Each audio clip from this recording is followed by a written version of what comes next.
Olá, queridos alunos, vamos para mais uma aula de língua portuguesa com a professora Jéssica. Vamos estudar o resumo da semana, que são as histórias em quadrinhos, concordância verbal e palavras derivadas. Vamos começar? Primeiro, vamos começar com concordância verbal. Você sabe o que é concordância verbal? Concordância verbal estuda as relações de número e pessoa que estabelecem entre o verbo e o sujeito, aquele relacionado na frase, lembram? Por exemplo, o garoto era esperto. O garoto está no singular, que é ele, terceira pessoa do singular. Então, o verbo ser vai para a terceira pessoa do singular também, que é era. O garoto era. Agora, quando na próxima frase ele colocou aqui as garotas, então o sujeito está no plural. Então, está na terceira pessoa, mas do plural. Mudou o verbo? Com certeza. Eram. Né? As garotas eram, porque o eram também foi para o plural, para concordar com o sujeito.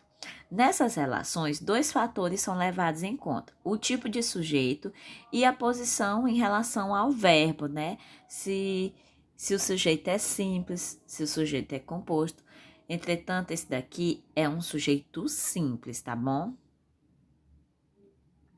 Concordância verbal, a regra geral.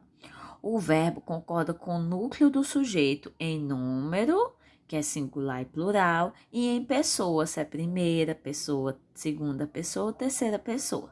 Exemplo: nós jamais criticamos tuas atitudes. Então, qual é o verbo? O verbo criticar. Quando ele diz nós, né? Ele está em qual pessoa? Ele está na primeira pessoa do plural, nós, né? Então, lá, criticamos também vai para a primeira pessoa do plural. Agora vamos lá para a próxima frase. Molhava a rua uma chuvinha fina e fria. Quem era que molhava a rua? A chuvinha, né? Se essa chuvinha é que molhava a rua, ela tá no plural? Não, né? Então, ela é primeira ou segunda pessoa? É terceira pessoa, né? Então, ela molhava quem? A chuvinha. Então, você tem que saber de quem que se fala, né? Qual o sujeito da frase. Então, a concordância verbal com sujeito simples, né? O sujeito simples exige uma atenção. Vamos lá, ó. O pai apareceu na festa. O sujeito simples é o pai e o verbo apareceu. Agora, os pais já mudou, agora tá no plural, né? O sujeito tá no plural, então o verbo vai para onde? Para o plural também. Apareceram na festa. Agora vamos para essa frase aqui. Apareceu o pai na festa. Quem foi que apareceu na festa? O pai. Só que o apareceu, que é o verbo, veio antes do sujeito, né? Que é o pai.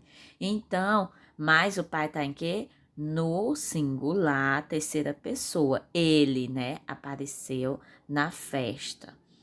Aí apareceram os pais na festa. E o sujeito, né? Os pais está depois do verbo, entretanto, ele está no plural e ele é terceira pessoa. Então, o verbo mesmo assim vai estar em terceira pessoa, mesmo ele vindo antes do sujeito. Compreenderam? Vamos ver alguns exemplos. Ó. Aconteceram muitas coisas ontem. O que que aconteceu ontem? Muitas coisas, né? Então, coisas está no plural. Então, o verbo acontecer, né, vai para o plural. Que me importa seus comentários? Que me importam seus comentários? Por que ele botou importam? Porque são vários comentários, está no plural, né? Não faltam pessoas insatisfeitas. Quem é que estava insatisfeitas? As pessoas, né? Então não faltam, elas não faltam, né? Ocorrerão 2 plantões amanhã. Então tá o verbo ocorrerão, né? Está no futuro. E o que que vai acontecer? Plantões. Então ele tem que que está ocorrerão, tem que estar no plural. Existiam árvores, sobraram reais, né? Então, existiam muitas árvores naquela rua. O que existia? Muitas árvores. Ainda sobraram R$ 2.000 na conta. O que sobrou? Reais. Então, sobraram.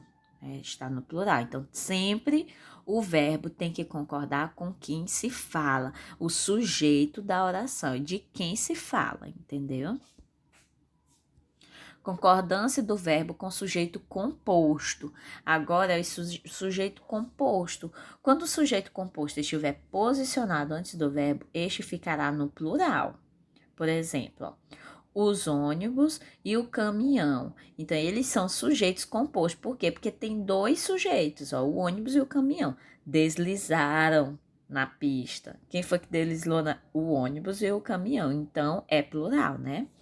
Observação: o verbo pode ficar no singular, principalmente em dois casos, quando os núcleos são sinônimos e quando formam a enumeração gradativa. Por exemplo, a paz e a tranquilidade reinava naquele lugar. Então, são sinônimos. Paz e tranquilidade são sinônimos, né? Então, reinava naquele lugar. Então, não precisa colocar reinavam naquele lugar, ok? A angústia, a inquietação, o desespero o dominou. Quem foi que dominou? A angústia, a inquietação, o desespero. São sinônimos, então dominou, entendeu? Não é dominaram, ok? Agora vamos estudar o que é derivação prefixal e sufixal. Vamos lá? Recordando aqui o processo de formação das palavras. Lembrando, gente, que tem as palavras primitivas. O que são palavras primitivas? São aquelas que não é formada a partir de outras. Ela é simples, ela é primitiva, é a primeira palavra. Por exemplo, pedra é formada de quê? Nada, ela é primitiva. Pedra, casa, paz, entendeu? Ela é primitiva.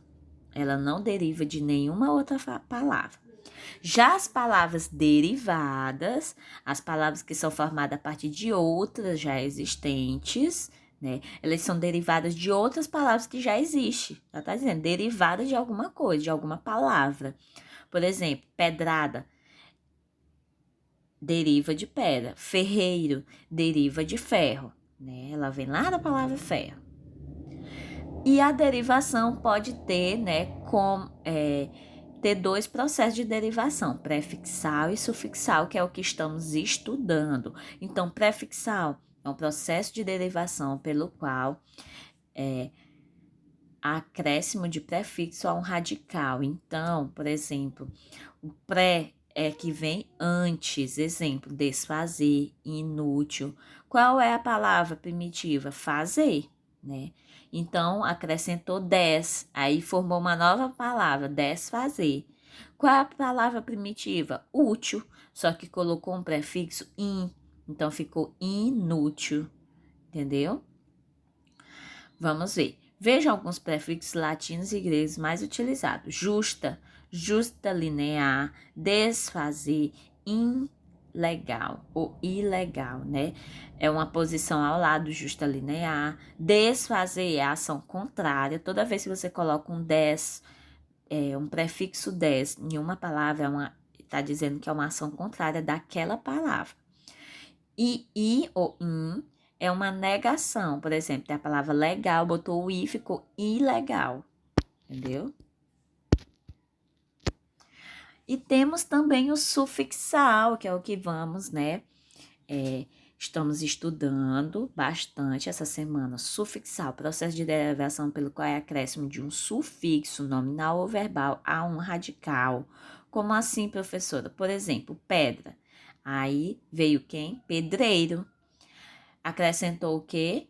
Eiro no final, né? Tirou o A e colocou o eiro. Formou o quê? Formou um substantivo, não formou verbo. Livraria, né?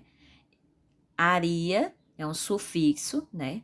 Colocado na palavra primitivo livro. Então, formou quem? Um substantivo. Agora, quando eu tenho a palavra civil, aí eu boto isar, civilizar, eu estou formando um verbo, civilizar. Goteira, né? Gota, né? Gota, eu coloquei o ejar no final, que é o sufixo. Sempre o sufixo coloca no final, né? No final da frase, é um acréscimo no final da palavra. Gota, então, ejar. Então, gotejar. Formou também um verbo, gotejar, né? Então, sempre quando termina com AR, ER, IR, pode ser que seja um verbo, certo? Quando você acrescenta um sufixo com essas letras. Agora vamos rever histórias em quadrinho, né? Histórias em quadrinhos, como vocês sabem, é uma sequência de textos e imagens com o objetivo de narrar uma história. São, em geral, publicadas no formato de revistas, livros ou em tirinhas publicadas, né? Em jornais, revistas. Vejam aqui um exemplo, ó, Turma da Mônica. A história deve ter um título e no último quadrinho coloque o fim com o desfecho, né? Por exemplo, ó, começou aqui, agindo pelo meio ambiente, aí vê toda a história, aí lá no final o nome fim, que é para dizer que terminou a história, desfecho da história. As características das histórias em quadrinhos. A história em quadrinho é contada em quadrinhos, cartoons.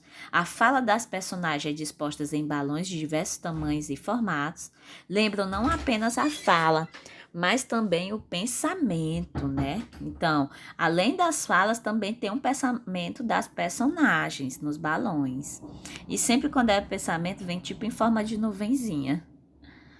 Tipos de balões, aí tem a de fala da personagem, de cochicho, traçadinho, de pensamento, como eu disse, em formato de nuvem, o de grito, né?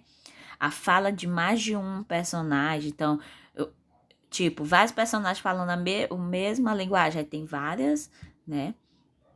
Coisinha. Um personagem teve uma ideia, aí tem uma lâmpadazinha. Está com dúvida, interrogação. Tá admirando, coloca uma exclamação, não consegue se expressar, usa uma reticência dentro do quadrinho, do balão. A personagem está choroso, triste, a personagem está cantando, a personagem está zangado. É bem legal. As onomatopeias, o que são? São palavras que imitam sons, né? Fora dos balões, dentro dos balões, então elas podem estar em qualquer lugar. Dig-dong imita uma campainha. Toque-toque imita o som de uma batida na porta. Atim imita o som de uma pessoa espirrando. Bum imita o som de uma bomba. Também pode ser bom. Bom. Buá imita o som de um show. Nhaque imita o som de uma mordida. Então, essas são algumas onomatopeias que eu coloquei para vocês conhecerem. Mas tem várias, certo? Então, os principais autores, né, das histórias em quadrinhos. Bom, quem criou, o criador e o autor é chamado de cartunista, criador de cartoons, que significa esboço ou desenho. Principais no Brasil. Os principais autores de histórias em quadrinhos no Brasil é o Ziraldo, que é o autor do Menino Maluquinho, o Maurício de Souza, que é o autor da Turma da Mônica, tem também o Maurício Ricardo, o Glauco Vilas Boas, certo? Agora é com vocês, né? Observe as imagens e escreva as falas dos personagens. Vou já colocar no grupo, tá bom? Para vocês fazerem essa atividade. Bom estudo a todos e um abraço da professora Jéssica. Até mais!